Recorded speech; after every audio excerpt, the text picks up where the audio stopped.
పాపి దేన్ని బాగా ఇష్టపడతాడు అని అనుకుంటే, ఒక పాపంలో ఉన్న ఒక వ్యక్తి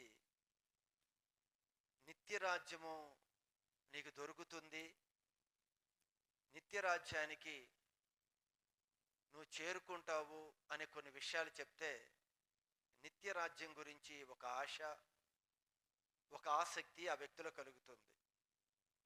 ఒక పాపికి నీకు మంచి స్వస్థత జరుగుతుంది అంటే దాన్ని అంగీకరిస్తాడు, దాన్ని బట్టి కూడా ఆనందిస్తాడు. లేదు నీ జీవితంలో గొప్ప గొప్ప అద్భుతాలు జరుగుతాయి అని చెప్తే అద్భుతాలను బట్టి కూడా చాలా ఆసక్తిగా ముందుకు వస్తాడు. అంటే ఏ ఆకలి దప్పులు లేని రాజ్యము, ఏ దుఃఖము బాధ లేని ఆ ఉన్నతమైన రాజ్యము నీకు ఇస్తాము అంటే ఒక పాపి దాన్ని కోరుకుంటాడు. స్వస్థతలు జరుగుతున్నాయంటే దాన్ని బట్టి ఆనందించి దాన్ని వెంబడిస్తాడు. లేదా ఒక అద్భుత కార్యాలు జరుగుతాయి అన్నా కూడా ఒక పాపి ఇష్టపడతాడు. కానీ పాపి ఇష్టపడనది ఏమిటి అంటే, పరిశుద్ధుడైన దేవుణ్ణి చేరుకోవటానికి, తెలుసుకొనటానికి, ఆయనతో సహవాసం చేయటానికి పాపి ఇష్టపడడు. పరలోక రాజ్యం కావాలి, ఇస్తాము అంటే ఇష్టమే. అద్భుతాలు ఆశ్చర్యకార్యాలు దేవుడు జరిగిస్తాడు అంటే ఇష్టమే.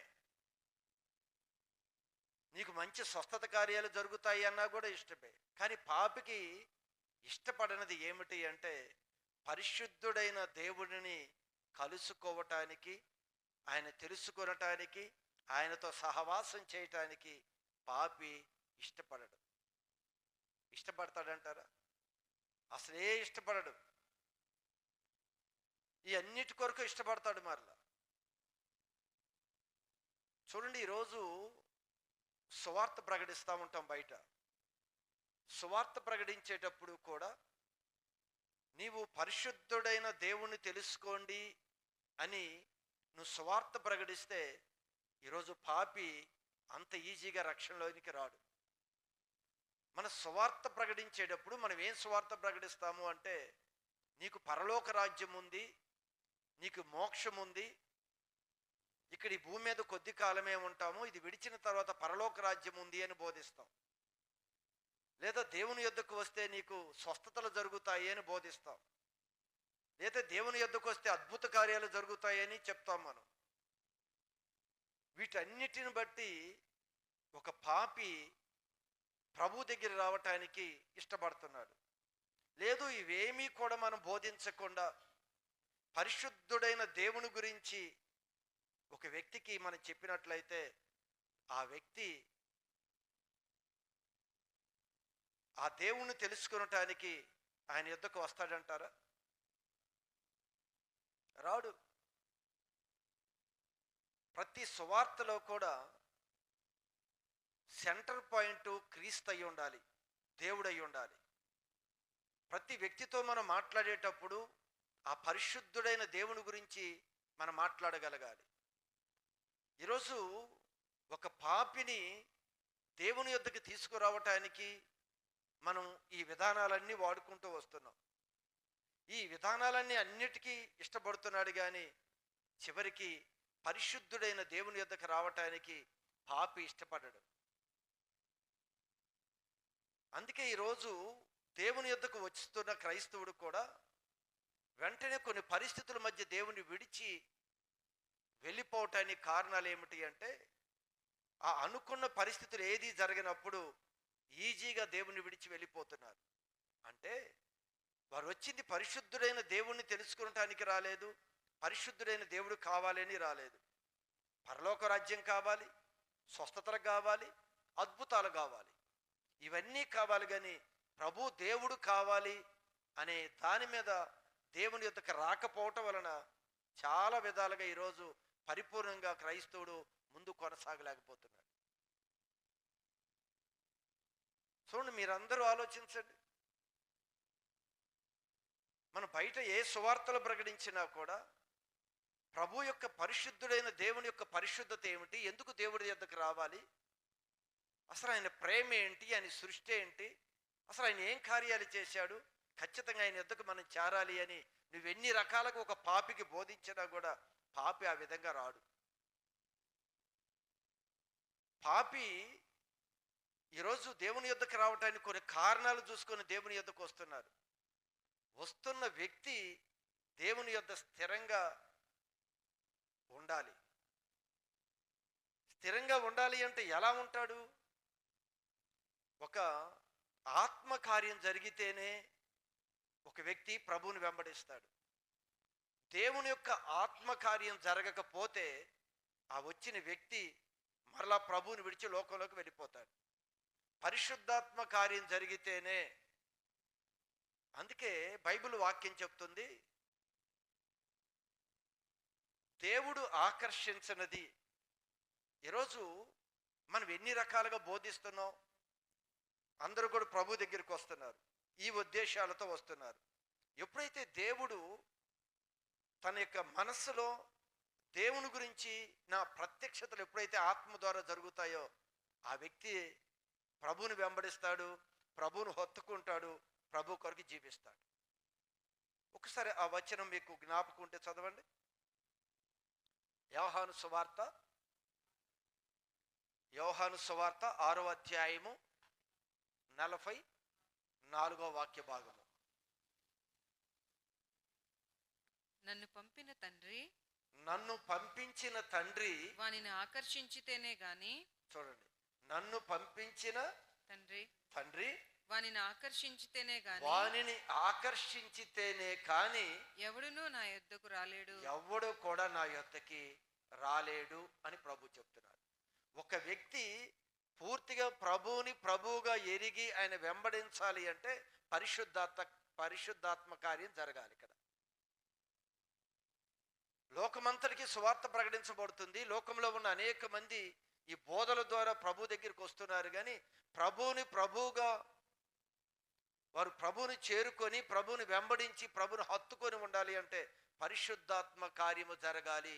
అందుకంటాడు, దేవుడు ఆకర్షించనది ఎవరు కూడా నా యొద్దకు రారు. నా యొద్దకు రావటం అంటే ఇప్పుడు మనందరం వస్తున్నాం, ఎవరి యొద్దకు వచ్చాం? ఆయన దేవుడని తెలుసుకొని దేవుడి కొరకు వచ్చామా? ఆ దేవుని చేసిన కార్యాల కొరకు వచ్చామా? మనందరం కూడా కార్యాలు చూసుకొని వచ్చిన వారు ఎక్కువ మంది. ఇప్పటికీ కార్యాల మీద దృష్టి పెట్టుకొని కొనసాగుతున్న వారు చాలా మంది. ఇప్పుడు కూడా ఈ అద్భుతాలు కావాలి, ఇప్పటికీ మన జీవితంలో స్వస్థత కార్యాలు జరగాలి, ఇప్పుడు కూడా ఊరికినే పరలోక రాజ్యం కావాలి. అసలు వీటి మీద బేస్ చేసుకొని మనం ప్రభు యొద్దకు వస్తున్నాం. దేవుని యొక్క ఆత్మ మనలో పని చేస్తే దేవుడు ఎప్పుడు ఈ కార్యం జరిగిద్ది అంటే, నీవు దేవుణ్ణి తెలుసుకోవాలి, ఆ పరిశుద్ధుడైన దేవుని యొక్క సంగతి ఏమిటి అని నువ్వు ఆలోచన ప్రారంభిస్తే అప్పుడు దేవుడు తన కార్యాన్ని నీ జీవితంలో జరిగిస్తాడు. ఈరోజు మనందరం కూడా రక్షణ పొందుకున్నాం. లోకంలో ఒక అపోహ ఉంది, మనందరం కూడా నమ్మి బాప్టిజం తీసుకున్నవాడు రక్షణ పొందుకుంటాడు అనే వాక్యాన్ని మనందరం విన్నాం. ఏం చేస్తే? నమ్మి బాప్టిజం తీసుకున్నవాడు రక్షణ పొందుకుంటాడు అంటే, ఇప్పుడు నమ్మాము, బాప్టిజం తీసుకున్నాం, మనకు రక్షణ వచ్చేసింది, అన్ని విషయాల్లో మనకు విడుదల వచ్చింది, పరలోక రాజ్యం యొక్క రక్షణ కూడా మనకు వచ్చింది అని చాలామంది ఒక్కసారి మనం రక్షణ పొందుకున్న తర్వాత దేవుడు ఇంకా మనని ఆ రక్షణలో నుంచి బయటికి తీసుకుని వెళ్ళడు అనే ఉద్దేశం ద్వారా ఆ లోకానుసారంగా జీవించటానికి చాలామంది భయపడకుండా వెళ్ళిపోతూ ఉన్నారు. ఈరోజు చాలా బోధలు ఉన్నాయి. చాలా బోధలు ఏమిటి అంటే, నువ్వు నమ్మి బాప్తిసం తీసుకున్నావు, నువ్వు రక్షింపబడ్డావు, ఇక ప్రాబ్లం లేదు, నువ్వు పరలోక రాజ్యానికి వెళ్ళిపోతావు. అంటే మనం లోకానుసారంగా వెనక్కి వెళ్ళిపోయినా, మన ఇష్టానుసారంగా మనం జీవించుకున్నా కూడా దేవుడు మాటిచ్చి తప్పుతాడా? అబద్ధం ఆడటానికి ఏమైనా నరుడా? కాదు కదా.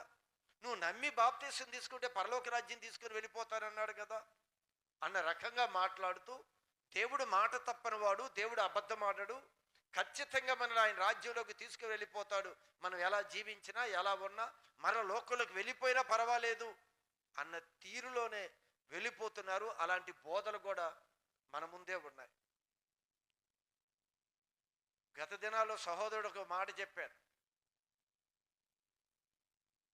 ఇద్దరు ముగ్గురు నాకు ఇక్కడ మాటలు చెప్తున్నప్పుడు మొన్నొక దినాన్ని పేతురు కూడా నాకు ఒక మాట చెప్పాడు. ఒక సేవకుడు గురించి నాతో మాట్లాడుతూ ఆ సేవకుడు చెప్తున్న ఆలోచన ఏమిటి అంటే, అమ్మ మీరు పర్వాలేదు, మీరు చుట్టలు తాగినా ఏం పర్వాలేదు, దేవుడి దగ్గర మీరు ఒప్పుకోండి, దేవుడు క్షమించి వేస్తాడు. ఒకవేళ మందు తాగాలనిపించినా కూడా తాగండి, తప్పేం లేదు. ఏది చేసినా ఒకసారి మీరు బాప్తీసం తీసుకున్నారు కదా, దేవుడు తప్పనిసరిగా ఆయన రాజ్యంలోకి తీసుకొని వెళ్ళిపోతాడు. ఇవన్నీ మనం చేసిన వెంటనే దేవుడి దగ్గర ఒప్పుకోండి, మీకు ప్రాబ్లం లేదు, హ్యాపీగా అన్నీ చేసుకుంటూ వెళ్ళిపోండి అని బోధిస్తున్నారంట. ఇలా చెప్పిన వారు ఇద్దరు ముగ్గురు ఉన్నారు నాకు. అంటే మనకు క్రమం ఏంటి అంటే, నమ్మి బాప్తీసం పొందుకున్నాం కదా, బాప్తీసం పొందుకున్న తర్వాత ఖచ్చితంగా రక్షణలోనికి దేవుడు తీసుకుని వెళ్తానని చెప్పాడు కనుక మరలా దీని నుంచి వెనక్కి దేవుడు తీసుకోలేడు, అబద్ధం ఆడడు, మాట తప్పడు అని. ఇదే మనం చేసే మిస్టేక్ ఏంటి అంటే, మనందరం కూడా దేవుడిగా గుర్తుపట్టడానికి ఆశ లేకపోవటం వలన అందరం కూడా మనం వెనక్కి వెళ్ళిపోతూనే ఉన్నాం. చూడండి, బైబిల్ గ్రంథంలో ఒక చిన్న విషయాన్ని లోకాసు వార్త 18వ అధ్యాయంలో మనం బాప్తీసం తీసుకొని మన ఇష్ట ప్రకారం వెళ్ళిపోవటానికి ప్రభు ఇష్టపడుతున్నాడా అనే విషయాన్ని ఒకసారి గమనిస్తే, లోకాసు వార్త 18వ అధ్యాయము 18వ వాక్య భాగంలోకి ఒకసారి వస్తే, యేసు ప్రభు దగ్గరికి ఒక వ్యక్తి వచ్చి ఆ పరలోక రాజ్యం గురించి ఒక విషయం అడుగుతారు. చదవండి ఒకసారి. ఒక అధికారి ఆయనను చూచి, ఒక అధికారి యేసును యేసు ప్రభువును చూచి, సద్బోధకుడా నిత్య జీవమునకు వారసుడనగుటకు, అదిగో ఒక మాట అడిగాడు, నేను నిత్య జీవానికి వారసుడుగా అవ్వటానికి నేనేం చేయవలెను, నేనేం చేయాలి అన్నాడు. ఈయనకేం కావాలి? నిత్య జీవం కావాలి. నిత్య జీవం కావాలి, నేనేం చేస్తే నాకు నిత్య జీవం దొరుకుతుంది అని యేసు ప్రభుని అడిగాడు. ఈరోజు మనం కూడా నిత్య జీవం దొరకాలి అంటే బాప్తీసం తీసుకుంటే నిత్య జీవంలోకి వెళ్ళిపోతాం. అది ఒక్క పదాన్నే మనం తీసుకుంటూ ఉన్నాం. అయితే ఇక్కడ యేసు ప్రభు ఈ వ్యక్తితో ఏం మాట్లాడుతున్నాడు? అందుకు యేసు నేను సత్పురుషుడనని ఎలా చెప్పు. సరే, ఇవన్నీ ముందు కొనసాగిస్తే ఒక మాట చెప్పాడు. నీ ఆస్తి ఏమన్నాడు? నీకు కలిగినవన్నీ అమ్మి, నీకు కలిగినదంతా కూడా అమ్మి పేదలకిమ్ము, అప్పుడు పరలోకమందు నీకు ధనము కలుగును. మొదటి విషయం ఏం చెప్పాడు? నీకున్న కలిగినది ఏది కలిగి ఉందో ఆస్తి అది అమ్మి వేసి నువ్వు పేదలకు పంచు, నీకు పరలోకం దొరుకుతుంది అని చెప్పాడు. అంటే ఇది అమ్మితే చాలు నువ్వు పరలోకంలోకి వస్తావు అని చెప్పి ఊరుకున్నాడా యేసు ప్రభు అంటే? అలా అంతవరకు దాన్ని ఆపలేదు. మరొక విషయాన్ని అక్కడ ప్రస్తావిస్తూ మరొక మాట ఏం చెప్పాడు? నీవు వచ్చి నన్ను వెంబడింపు. నీవు వచ్చి నన్ను వెంబడించు.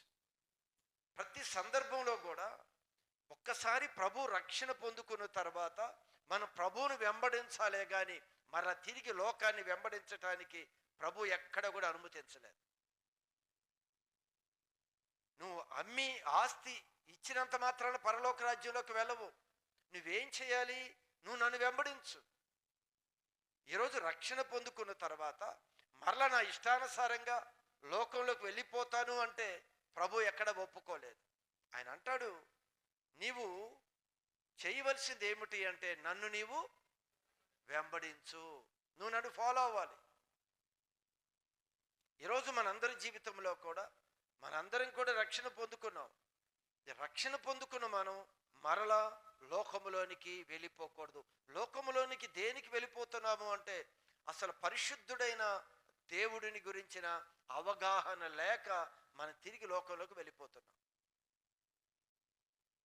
దేవుని ఆత్మకార్యం జరిగితేనే మనం ఖచ్చితంగా ప్రభువులో నిలబడతాం. అందుకే పరిశుద్ధాత్మ కొరకు మీరు ప్రార్థన చేయండి అని చెప్తాడు యేసు ప్రభు. బలంగా ప్రభువులో మనం నిలబడాలి అంటే పరిశుద్ధాత్మ కొరకు మీరు ప్రార్థన చేయండి. దేవుని ఆత్మ కార్యం జరిగితేనే మనం ఖచ్చితంగా దేవులో నిలబడతాం. దేవుని ఆత్మ కార్యం జరగకపోతే ప్రభువులో మనం అసలు నిలబడం. అందుకే యేసు ప్రభు అన్నాడు, మీరు పరిశుద్ధాత్మ కొరకు ప్రార్థన చేయండి. ప్రతి విషయంలో కూడా ప్రభు చెప్పేది ఒకటే, నన్ను వెంబడించండి, నన్ను వెంబడించండి. ఎక్కడ మీరు చదువుకున్నా కూడా యేసు ప్రభును తను వెంబడించమనే చెప్పాడు ఆయన. ఈరోజు మనం ప్రభువుని వెంబడించకపోవటానికి మనకి ఇష్టమేంటి? బాప్తీసం తీసుకున్నా కూడా లోకాన్ని వెంబడించడం ఇష్టం, కానీ ప్రభువుని వెంబడించడానికి మనకి ఇష్టం ఉండదు. పరలోక రాజ్యం కావాలి, అద్భుతాలు కావాలి, స్వస్థతలు కావాలి, ఇవన్నీ కావాలి. ఇప్పుడు ఎవరు అక్కర్లేదు, ఎవరిని వెంబడించడం మనకి ఇష్టం లేదు. పరిశుద్ధుడైన దేవుని వెంబడించడంగా మాత్రం మనకి ఇష్టం లేదు. చూడండి, మనం జాగ్రత్తగా మనం గమనించగలిగితే మన భక్తి, మన ఆత్మీయ జీవితం ఎక్కడుందో మనకు అర్థమైపోతుంది. అసలు ఏం కోరుకుంటున్నాం మనం? మన మనసు దేన్ని ఇష్టపడుతుందో మీరు ఆలోచించండి. ప్రభు అంటాను నన్ను నన్ను వెంబడించండి అని చెప్పాడు. మరి ఆయన వెంబడించడానికి మనకి ఇష్టమా? మనకి ఇష్టం లేదు. మిగిలినవన్నీ కావాలి. ఈ అధికారి, ఈ ధనవంతుడు కూడా నన్ను వెంబడించు అంటే నేను వెంబడించడానికి నాకు ఇష్టమే అని వెంబడించాడా? వెళ్ళిపోయాడా? వెళ్ళిపోయాడు. వెంబడించడం నాకు కుదరదు, ఇవన్నీ కావాలి, నాకు పరలోకం కావాలి, అసలు నీ కార్యాలన్నీ నాకు కావాలి, కానీ నిన్ను వెంబడించడం అనేది ఎందుకు అంటే ఆయన్ని పరిశుద్ధుడైన దేవుని గురించిన అవగాహన లేని భక్తులు. ఈ భక్తులందరికీ కూడా దేవుని గురించిన ఒక అవగాహన లేదు. అసలు దేవుడు అసలు ఏమిటి, అసలు దేవుని ఎందుకు ప్రేమించాలి, దేవుని గురించిన ఒక ఆలోచన లేదు. అందుకే ఆ వ్యక్తి యేసు ప్రభు దగ్గరికి వచ్చి పరలోక రాజ్యం గురించి అడిగాడు, కానీ చివరికి నన్ను వెంబడించు అనే పదానికి కూడా ఆయన ఇష్టపడకుండా ఆయన వెనుతిరిగి ఆయన వెళ్ళిపోయాడు. ఎప్పుడు ఇది జరుగుతుంది అంటే దేవుని ఆత్మ కార్యం మనలో జరిగితే ఖచ్చితంగా మన ప్రభువునే వెంబడిస్తాం, ఖచ్చితంగా ప్రభువునే వెంబడిస్తాం. అందుకే ప్రతి సందర్భంలో కూడా ప్రభా నాకు పరిశుద్ధాత్మ శక్తితో నింపు నాయనా అని ఖచ్చితంగా మనం ప్రార్థన చేయాలి. ఎప్పుడైతే దేవుని యొక్క శక్తి వస్తుందో దురాత్మల యొక్క శక్తి మనలో నుంచి వెళ్ళిపోతుంది. చాలా పోరాటం. దేవుని ఆత్మ మనలోనికి ప్రవేశించేటప్పుడు మనలో ఉన్న లోక సంబంధమైన ఈ శక్తి బలమంతా కూడా వెళ్ళిపోవటానికి బాగా విలవిలలాడిస్తూనే ఉంటుంది మన దేహాన్ని. పోరాటం, పెద్ద పోరాటం ఇది. మనం అంగీకరించాలి. దేవుని ఆత్మతో నడిపించబడటానికి మనసుంటేనే ఇది జరిగింది. దేవుని ఆత్మతో నడిపించడానికి మనసుంటే దేవుడు ఖచ్చితంగా తన కార్యాన్ని జరిగిస్తాడు. మరొక చిన్న విషయాన్ని మీకు తెలియచేస్తాను. దేవుని ఆత్మ కార్యం జరిగితే అలా దేవుణ్ణి వెంబడించకుండా వెనక్కి వెళ్ళిపోరు. చూడండి, ఒక భక్తుల గురించి ఒక గెరాసీన్ అనే దేశంలో చూడండి ఒక విషయాన్ని చెప్తాను. మార్కు సువార్త 5వ అధ్యాయము 18వ వాక్య భాగం. ఒక దెయ్యం పట్టిన ఒక యవనస్తుడి గురించి ఇక్కడ చక్కగా రాయబడి ఉంది. చూడండి, మార్కు సువార్త 5వ అధ్యాయము 18వ వాక్య భాగము. ఆయన దోణి ఎక్కినప్పుడు, యేసు ప్రభు దోణి ఎక్కినప్పుడు దయ్యములు పట్టినవాడు, దెయ్యము కాదు,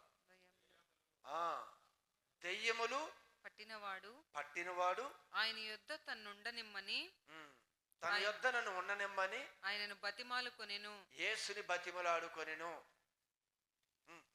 కానీ ఆయన వానికి సెలవీయక, నీవు నీ ఇంటి వారి యొద్దకు వెళ్ళి ప్రభువు నీ యందు కనికరపడి నీకు చేసిన కార్యములన్నిటినీ వారికి తెలియజెప్పుమనెను. మరొకసారి చదవండి.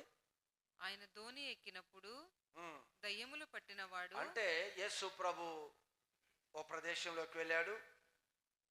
దురాత్మలు పట్టిన ఒక వ్యక్తి యేసు ప్రభుకి ఎదురయ్యాడు. యేసు ప్రభు ఏం చేశాడు? దయ్యములు వెళ్ళగొట్టాడు. ఆ దెయ్యాలని గద్దించాడు. ఆ దెయ్యాలు వెళ్ళిపోయాయి. ఇతను మామూలు మనిషి అయిపోయాడు. మామూలు మనిషి అయిన తర్వాత ఏం జరిగింది? ఆయన ధోని ఎక్కినప్పుడు ఆయన తిరిగి యేసు ప్రభు వెళ్ళిపోవటానికి సిద్ధంగా ఆయన బాగు చేశాడు.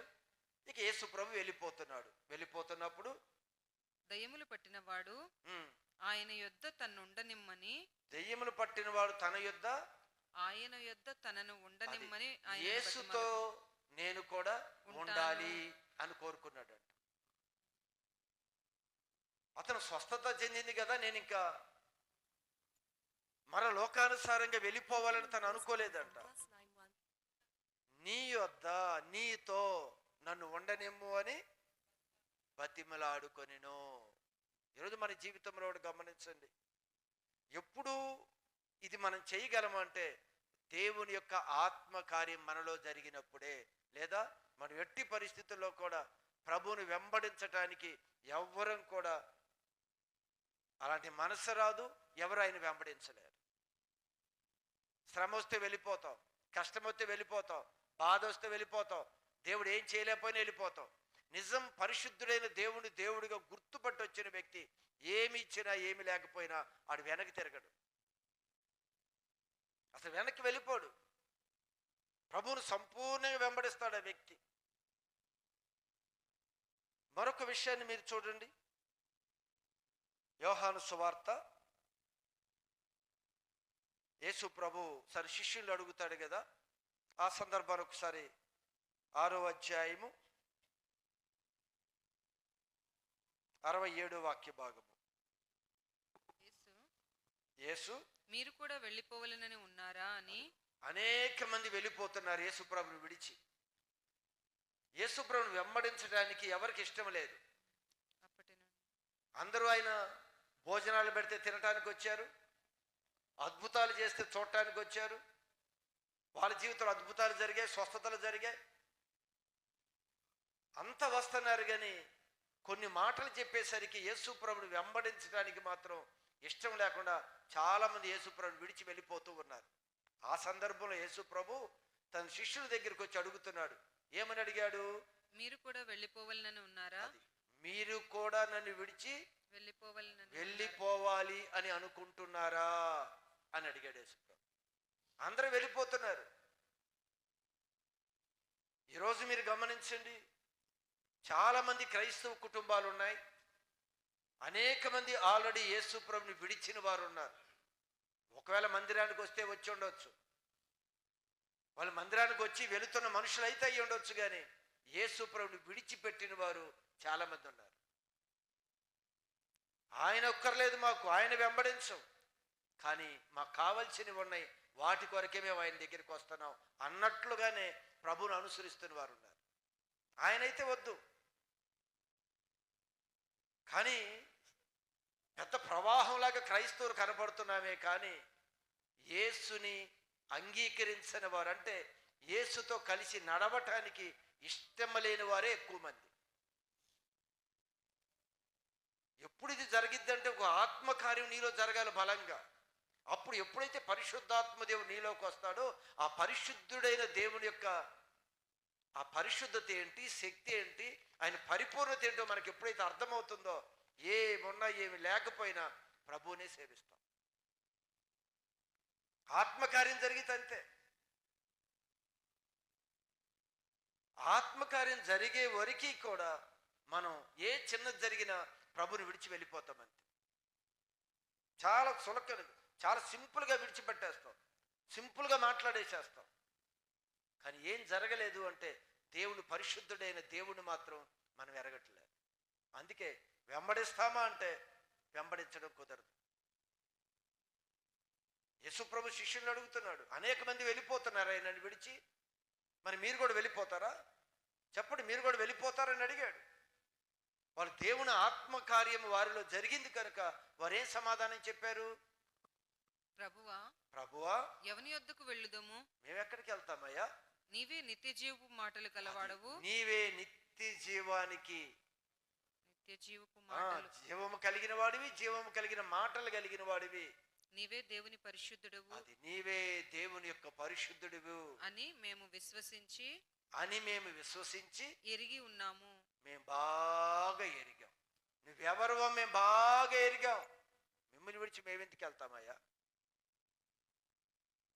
చూడండి, వాడు ఎరిగిన తర్వాత మీరు ఒక్కడు గమనించండి, దేవుని ఆత్మకార్యం జరగనప్పుడు యేసు ప్రభువుని విడిచి వెళ్ళిపోయారు. వీరు వెళ్ళారా లేదా? దేవుని ఆత్మకార్యం జరగనప్పుడు యేసు ప్రభువుని విడిచి వెళ్ళిపోయారు. దేవుని యొక్క ఆత్మకార్య వారిలోకి వచ్చిన తర్వాత మరలా వారు బలం కలిగి నిలబడ్డారు. అందుకే యేసుప్రభు వెళ్ళేటప్పుడు మీరు పరిశుద్ధాత్మ కొరకు ప్రార్థన చేయండి అన్నాడు. ఎప్పుడైతే బలం పొందుకున్నారో చివరికి మరణించే పరిస్థితి వచ్చినా కూడా మేము ఆయననే వెంబడిస్తాం కానీ మేము వెనకకి తిరగము అని ఈ శిష్యులు మాట్లాడారు. ఎన్ని వచ్చినా మేము వెనక్కి వెళ్ళాం. ఈరోజు మనం కూడా ప్రభువుని వెంబడించాలి అంటే ఖచ్చితంగా దేవుని యొక్క ఆత్మకార్యం మన జీవితంలో జరిగితేనే. ఆత్మ ఏం చేస్తుంది అంటే ఆయన ఎవరో నీకు విషదపరుస్తుంది. ఆయన ఎవరు? మనందరం కూడా ఆయన్ని బాగా తెలుసుకోవడానికి ప్రయత్నం చేయండి.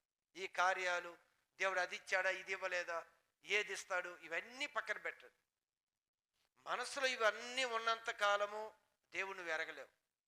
ఖచ్చితంగా నేను చెప్తున్నాను, వీటన్నిటి మీద నీ మనసు పెట్టుకొని నువ్వు దేవుడి సన్నిధికి వచ్చినంత కాలము కూడా అసలు ఆయన ఎవరో నీకు తెలియదు. యేసుప్రభు అన్నారు కదా, ఈయన ఎవరన్నమాట? యేసుప్రభు శిష్యులే అంటారు. యేసుప్రభు చేస్తున్న కార్యాన్ని చూసి, ఆయన చేస్తున్న అద్భుతాన్ని చూసి ఈయన ఎవరు మాట్లాడేది? శిష్యులే అంటున్నారు. గాలిని గద్దించేస్తున్నాడు. ఈరోజు మనం కూడా అంతే.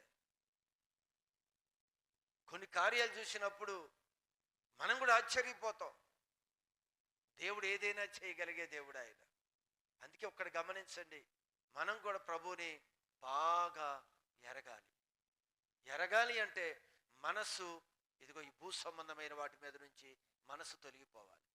ఇది తొలగితేనే, చెప్తున్నాను కదా, ఒక పాపి పరలోకానికి ఇష్టపడతాడు, అద్భుతాలు ఆశ్చర్యకార్యాలకు కూడా ఇష్టపడతాడు. దేనికి ఇష్టపడడు? పరిశుద్ధుడైన దేవుని గురించిన ఆశ ఆ వ్యక్తిలో ఉండదు. అది అవసరం లేదు, అదంటే రాడు. ఆయన శరీర రూపకంగా ఒకవేళ యేసు ప్రభువుని చూసుకొని నమ్మాలి అంటే బైబిల్ గ్రంథంలో చెబుతాడు, ఆయనకి సొగసైనను స్వరూపమైనను లేదు. ఒకవేళ ఆయనలో చూసి ఆ విధంగా మనం ఇలాంటి రూపం ఉండాలి అని ఒకరు ఎతికినా కూడా ఆయనలో ఏం దొరకదు. సొగసే లేదు, స్వరూపమే లేదు ఆయనకి.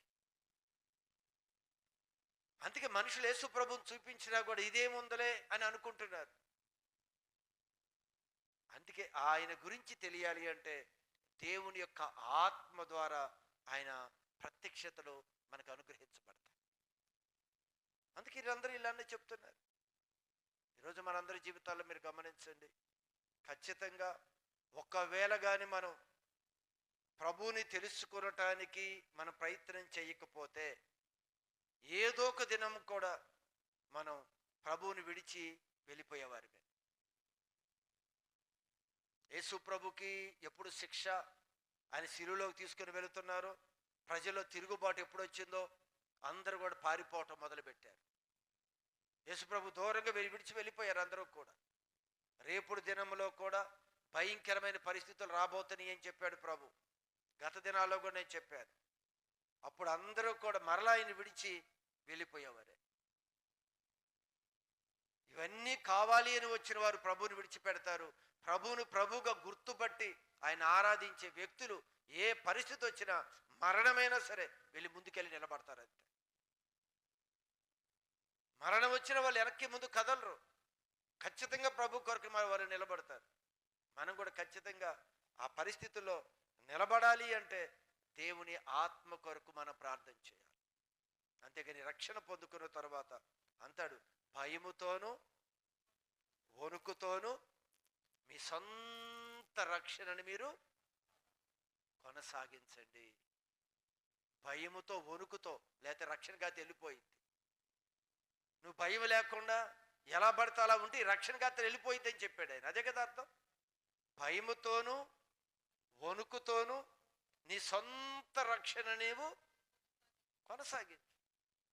నీ రక్షణను కొనసాగాలి, ఆ రాజ్యంలోకి వెళ్ళే వరకు కొనసాగించాలి అంటే ఏముండాలి? భయము. భయముతోనూ వణుకు. బాగాను ప్రతిదానికి నువ్వు ఏమైనా తప్పు చేస్తున్నప్పుడు నువ్వు భయపడాలి. ఆ విధంగా నీ రక్షణ నువ్వు కాపాడుకోవాలి. లేదా రక్షణలోనికి అంతవరకు మనం వెళ్ళాం, మధ్యలోనే రక్షణలో నుంచి మనం తొలగిపోతాం. ఎంతో ఆశతో మన దేవాలయానికి వస్తున్నాం. ఈ భూ సంబంధమైనవి అన్నిటినీ నీ మనస్సులో నుంచి తొలగించి నేను పరిశుద్ధునైన దేవుని నేను తెలుసుకోవాలి అనే మనస్సు నీది ప్రారంభమైతే ఖచ్చితంగా బలంగా నాటబడతావు. రేపు ప్రభు రాకడలో ఆ వ్యక్తులే ఎత్తబడతారు. ఈలోపు అందరూ ప్రభుని విడిచి వెళ్ళిపోయేవారే. అందుకే అంటాడు ఆయన రాకడ సమయంలోనంట, నేను విశ్వాసిని, విశ్వాసం ఎవరిలో అయినా నేను కనుగొనగలనా అంటే అసలు విశ్వాసం ఎవరికి ఉండదంట. ఆయన మీద, దేవుడి మీద నమ్మకం ఉండదంట ఎవరికి. చివరి దినాలు అదే జరిగిద్ది. ఎక్కడో కొద్ది మంది దొరుకుతారంట. ఆ కొద్ది మందిలో మనం ఉండులాగున మనం ప్రభుని బాగా దగ్గరగా తెలుసుకుంటానికి ప్రయత్నించాయి. దేవుడిని దేవుడిగా గుర్తుపట్టి ఆ దేవుణ్ణిని సేవించటానికి మన ముందుకు అడుగులు వేయగలిగితే దేవుడు మనల్ని బట్టి సంతోషిస్తాడు. మిగిలిన జరిగినయో జరగలేదో వస్తాయి వెళ్ళిపోతాయి. ఆలస్యం అవుతావని స్వస్థత జరగలేదా, అద్భుతం జరగలేదా, వదిలేసి జరగకపోతే నీకు దేవుడు కావాలి. దేవుడు దొరికాడు కదా. ఆయన గురించి తెలుసుకున్న వారే ఖచ్చితంగా దానిలో నిలబడతారు. కనుక దేవుడు చెప్తున్నాడు మనందరం కూడా ఆ విధంగా ఉండకూడదు. వీటిని ప్రేమించి మన ప్రభు దగ్గరికి రాకూడదు. ఎవరికైనా సువార్త ప్రకటించినప్పుడు కూడా వీటిని ప్రజెంట్ చేస్తేనే అందరూ దేవుని యొద్దకు వస్తారు. అది ప్రజెంట్ చేయకుండా దేవుడు ఇంత గొప్పవాడు, దేవుడి దగ్గరికి రండి అని ఎంత గొప్పతనం చెప్పినా ఆ ఒక్కదాన్ని బట్టి వచ్చేవారు చాలా తక్కువ మంది. చాలా తక్కువ మంది. మనం అందరూ వస్తున్నారు కనుక వీళ్ళందరిలో ఏం జరిగితే వీళ్ళు ప్రభువుని ఎరుగుతారు అంటే దేవుని ఆత్మకార్యము జరిగితే వారు ప్రభువుని హత్తుకుంటారు, కడవరికి ప్రభుతో కొనసాగుతారు. అలాంటి కృపా ధన్యత దేవుడు మనందరికీ అనుగ్రహించును గాక.